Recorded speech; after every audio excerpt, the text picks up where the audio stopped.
contrast. This is what I love. You have this more modern, well, for us, this is first pagan temple, which was turned into a church. The first recycled pagan temple. And this was built by who? This was built originally by Marcus Agrippa, son of Lucius, consul for the 4th time. Marcus Agrippa was the son-in-law of Augustus. Very important politician, important man. But it was rebuilt. At first it was struck by lightning, it seems, or at least that's the legends that we know about. Then it was burnt down in the year 1000, and then finally they rebuilt it, and it was the Emperor Hadrian who rebuilt it. Hadrian is very, very important, not only because of what he did for the empire. He traveled throughout the different wealth and health and life.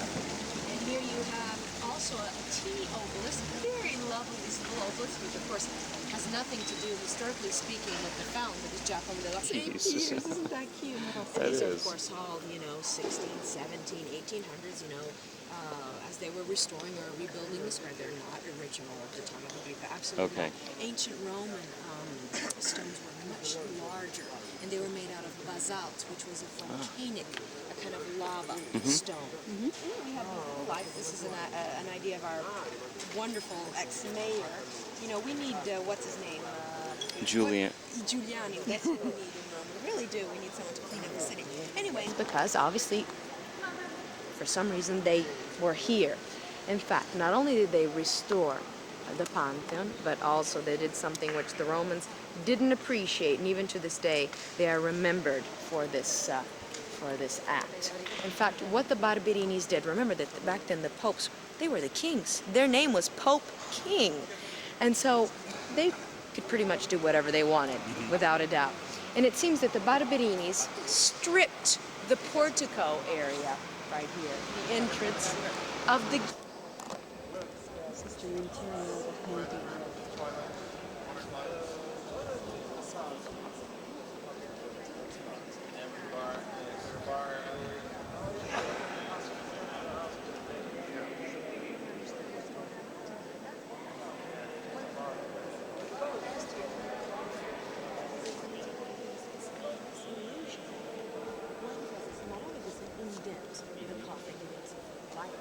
Spaciousness.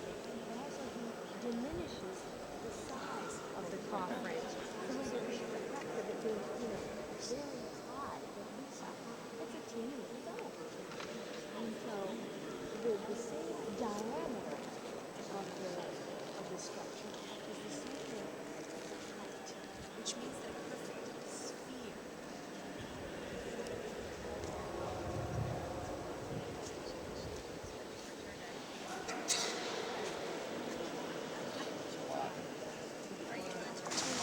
Discovered the different parts of this composition. This is the famous fountain of the 4 rivers. In fact, each of these statues represents one of the 4 rivers of ancient times, and also therefore today continent. We have, for example, Africa, the first one, the Nile River. Then we have the Euphrates.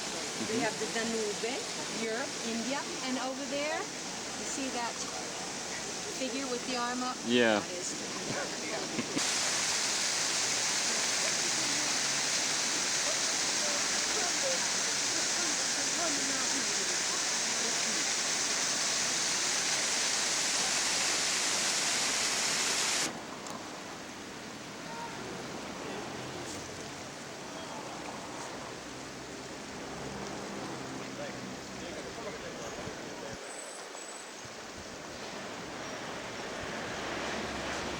Build the foundations. What did they find? Whoops!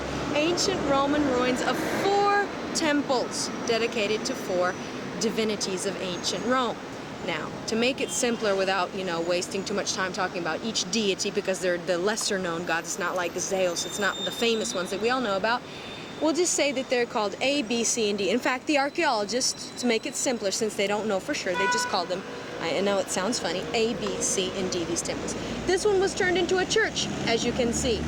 In fact, you have some frescoes there, which are Christian frescoes. And so, once again, the Christians, one of their favorite pastimes was to recycle the ancient pagan structures.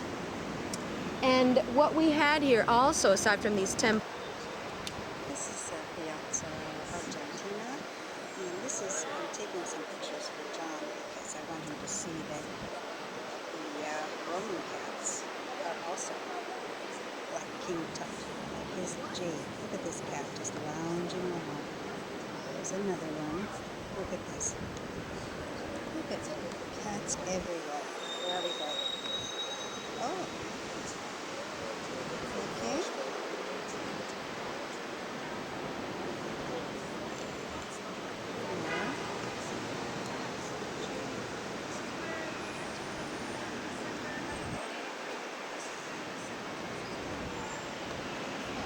This is where Caesar was killed in this area right here. Let me back up. There we go. into the actual, basically like Piazza Navona for us today. A beautiful square giving people a place to talk, to meet up, and so on.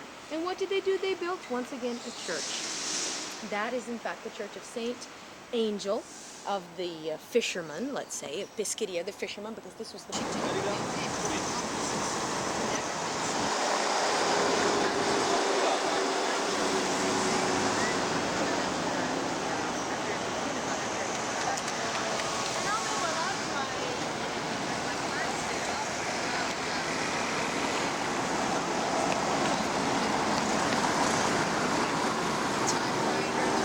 area.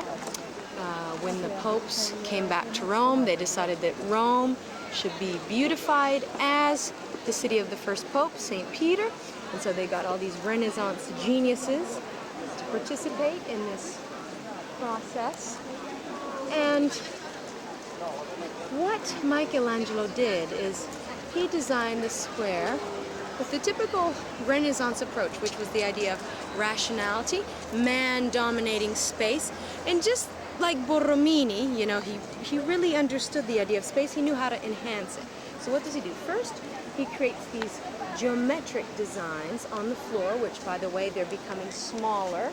The big. So the Tiber and the Nile. And now we can go see this beautiful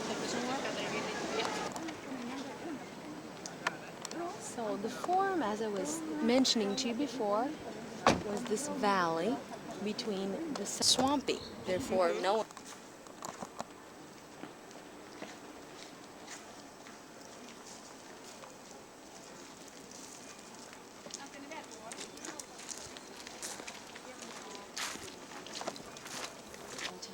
That's where Romans founded the city, and also that's where we find the houses of the most wealthy patricians. Augustus lived up there, Catullus, Cicero, Domitian, the Flavian emperors. So that is the Via. Away because she's right behind us, and so he's decided that that's basically. And Flavian, as I was telling you, because the Flavian emperors built an amphitheater. It's a double theater. If you place two Greek theaters, one in front of the other, you get the Flavian amphitheater.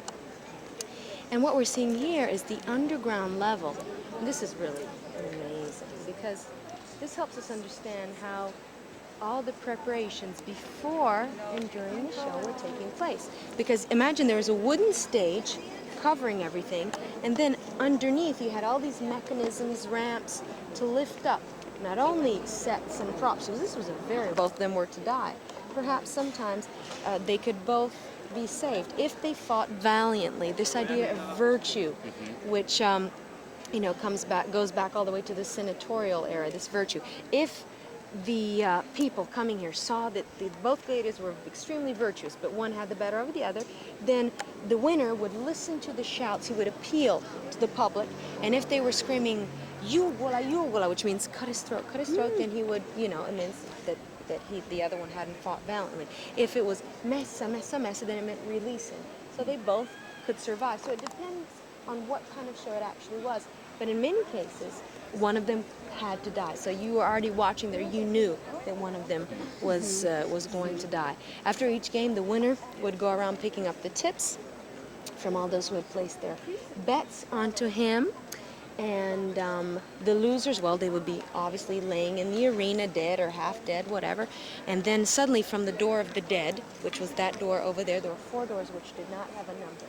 The door of the dead, the door of the emperor, the door of the gladiators, and the door of the senators and vestal virgins right behind us. And from the door of the dead, you'd have these actors dressed up like Charon, the god of the underworld, with big horns and an ugly mask. And with a hot bronze rod, he would go around touching the bodies just to make sure that they were really dead. And if they were, fine. If not, they would kill them with the sword. And then when they were dead, with a big hook, they would drag them out of the arena. So it was really like an entire performance. But you know, originally these shows were born with as a religious ritual. Really? Yeah. In fact, let's say, you know, we live in a big family. Remember, the idea of family was very, very important. It was your security, your stability, your wealth. If, let's say, the grandfather, the symbol of the importance of the family, dies, then the important families of ancient Rome, they would organize these battles between their servants or slaves, and one would die. The one that died was accompanying their beloved into the next world. Then what happened? When the emperors came around, they commercialized it, let's just say. They commercialized it. They turned it into So these were not considered. These were to the arena. And so the more powerful you were, rich you were, the better seats. And just like nowadays, if you like opera, you can rent a season at the opera. Same thing back then. They would rent out spaces for a certain amount of time, then they would change the inscription.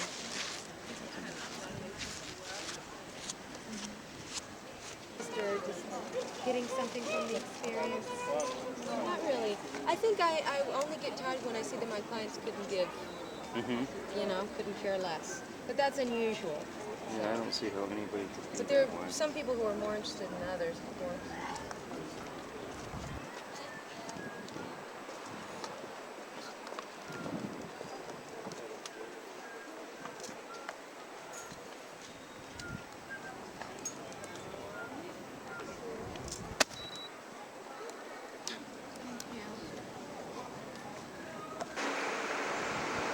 This is the square outside of our beautiful hotel that Donna got for us.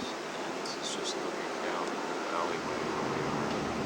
The buildings look very, very old and rustic here. But they're actually very beautiful inside. Better not peek, though.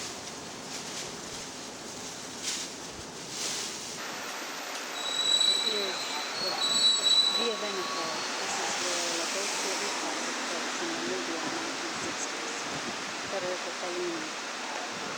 We have stayed in our hotel right around the corner here.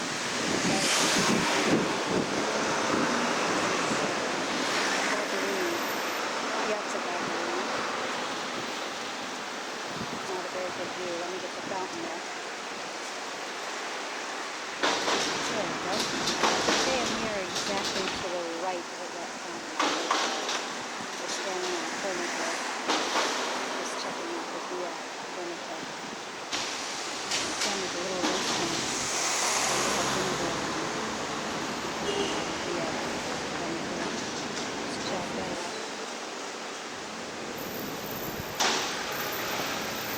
Okay, this goes way up to the top. Ones are kind of like a rodeo drive, like Beverly Hills, supposedly.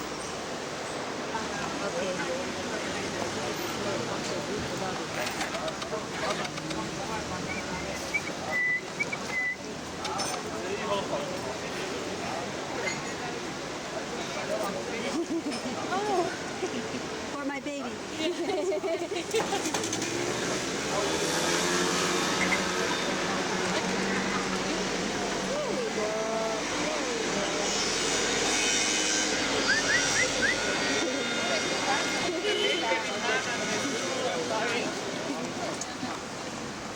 You know, if you just look down this... Oh, sorry.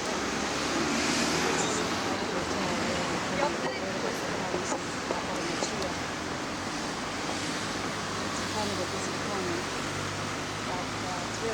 the beautiful part of town. Perfect place to location where each other from the hope. There's a real sweet and lots of green.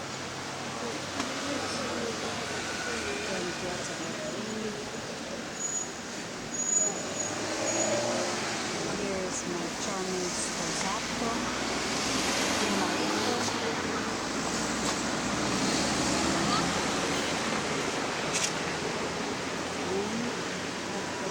Just kind of fun to see the hippies fall and just watch them.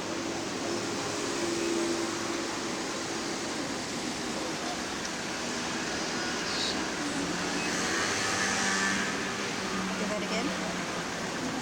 North, west, east, south. That's Scott speaking Italian with his hands. No, they say west.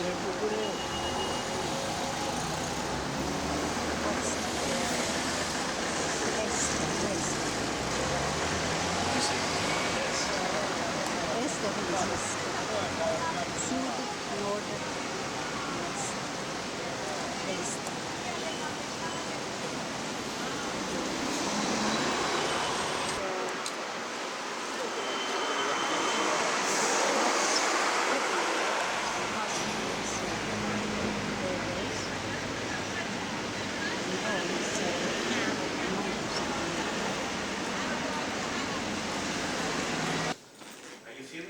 Yes. Come sta? Sì. Tutto bene, sì.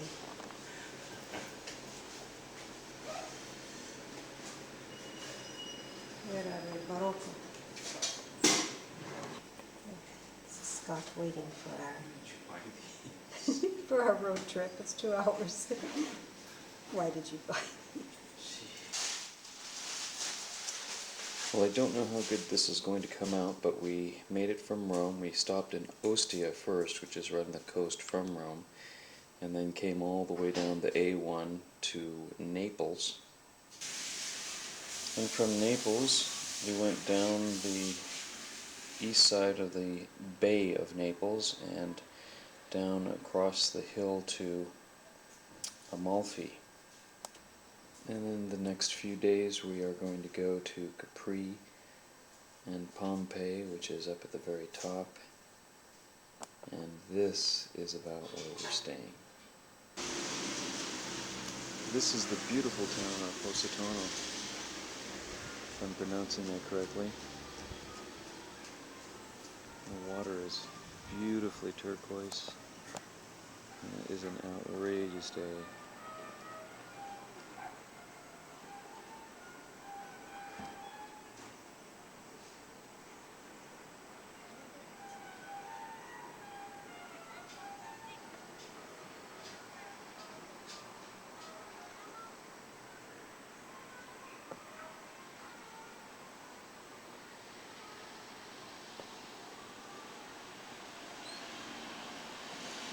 And I'm looking sort of west, and I'm going to pan around through the Tyrrhenian Sea and all the boats in the harbor. And this is looking pretty much east.